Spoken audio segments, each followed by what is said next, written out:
一次過食盡8款唔同風味嘅串燒，有日式、泰式、港式、川式、西式、韓式、新疆烤串，仲有燒烤堂嘅自家風味。港式最特別嘅係新鮮手切嘅牛胸爽，薄切但燒到脆口嘅牛胸爽，稀有部位但其實好啱用嚟燒烤。糖不甩燒湯圓嘅新食法，外脆內流心，好味。蒜蓉燒蠔，兩隻48蚊，好大隻，好抵食。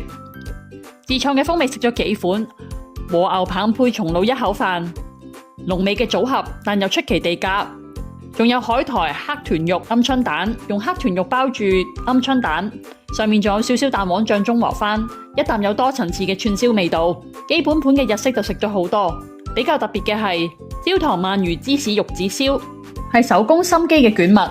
焦糖令到芝士、鰻魚、玉子燒更加夾，但有心理準備係偏甜。